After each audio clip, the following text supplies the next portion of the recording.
Hey, I'm reading from Matthew chapter 21, verses 33 to 46.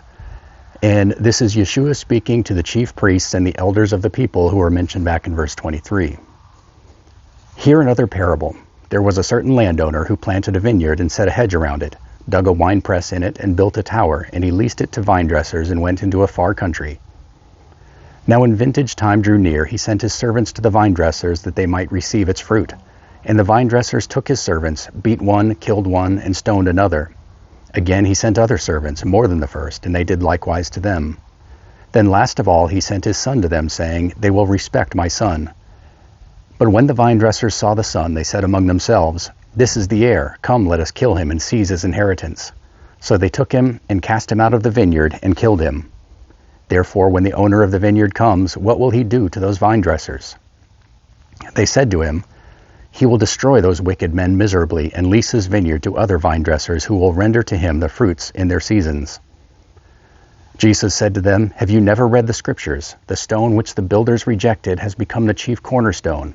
This was the Lord's doing, and it is marvelous in our eyes. Therefore I say to you, the kingdom of God will be taken from you and given to a nation bearing the fruits of it. And whoever falls on this stone will be broken, and on whomever it falls, it will grind him to powder.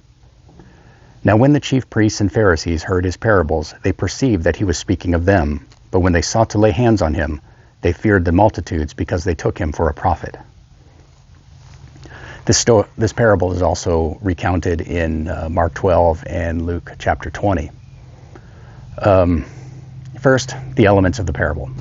The vineyard represents the people of Israel. It's not a plot of land. It's not the church. It is the people of Israel. The master, of course, represents God. The tenants are the chief priests, the elders of the people, the Pharisees, all of the religious teachers, the people who were supposed to be leading the people in service to God. The servants are God's prophets, his apostles, the people he sent to the tenants and to the vineyard itself to evaluate the fruit and evaluate the tenants to make sure that they were doing their job and to correct them if they weren't. And the son, of course, is Yeshua. So this is also, some of this is almost a direct quote from Isaiah 5. Let me go back to Isaiah 5, verses 1 through 7. Now let me sing to my beloved a song of my beloved regarding his vineyard. My well-beloved has a vineyard on a very fruitful hill. He dug it up and cleared out its stone and planted it with the choicest vine. He built a tower in its midst and also made a winepress in it. So he expected it to bring forth good grapes, but it brought forth wild grapes. And now, O inhabitants of Jerusalem and men of Judah, judge please between me and my vineyard. What more could have been done to my vineyard that I have not done to it? Why then, when I expected it to bring forth good grapes, did it bring forth wild grapes? And now please let me tell you what I will do to my vineyard. I will take away its hedge, and it shall be burned, and break down its wall, and it shall be trampled down. I will lay it waste, and it shall not be pruned or dug, but there shall come up briars and thorns. I will also command the clouds that they rain no rain on it. For the vineyard of the Lord of hosts is the house of Israel, and the men of Judah are his pleasant plant. He looked for justice, but behold oppression, for righteousness, but behold, a cry for help.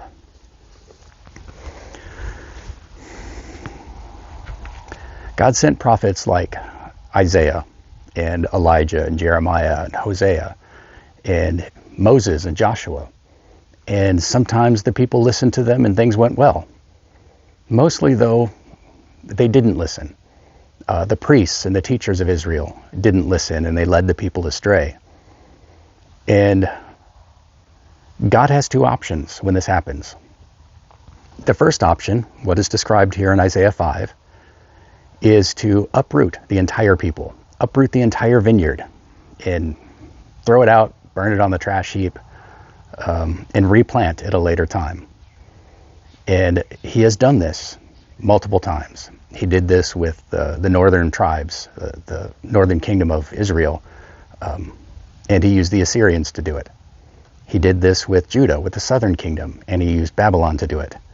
And he allowed a partial return to the land to set the stage for his son to come and evaluate the vineyard. And still, they were not bearing good fruit. And so he uprooted them again and scattered those people who had returned to the land in 70 AD, and he used the Romans to do it that time. But he also uses this other option, which is to evict the tenants. Now, the tenants are not the people of Israel. These are the leaders, the people who are supposed to be guiding the nation. If the nation is not producing good fruit, the primary responsibility lies with the spiritual teachers.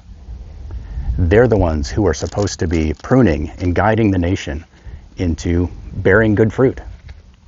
And so if the nation isn't bearing good fruit, God will remove the teachers. And he has done this multiple times. This is the point of the parable of, not the parable, but the actual thing that happened with the fig tree. It wasn't bearing good fruit, so Yeshua cursed it. And he replaced the leadership, the spiritual leadership of Israel, with a new set of apostles and prophets, with Peter and John and James and Philip and Bartholomew and Paul and Luke. These are the new teachers of Israel. And when the people, most of the people of Israel, rejected both the Son and these new apostles, they were evicted from the land, the whole nation. And although we are all in exile now, we are all outside of the wall that God erected around his promised land for his people. We still have a responsibility to produce good fruit. The teachers, most of all, the teachers of Israel must be teaching the people how to bear good fruit, and they must be helping them do it. So what is good fruit? What does this look like? From the statements of Yeshua and Paul, we know that bearing good fruit is being a disciple of Yeshua. That means emulating him, living like him. Of course, Paul talked about the fruits of righteousness and the fruits of being a disciple and the fruits of the Spirit. Love, joy, peace, self-discipline, good works. I believe Proverbs, I think, that says that the fruits of righteousness are all that's good. And good works is one of those things. And we know that, good works gets a bad rap. Everybody thinks that when you start trying to do good works, when you start trying to obey God's commandments, they think you're trying to earn your salvation. No, you're just bearing good fruit. And if you're not bearing good fruit, God is going to uproot you and throw you out into the trash heap, and he's going to burn you.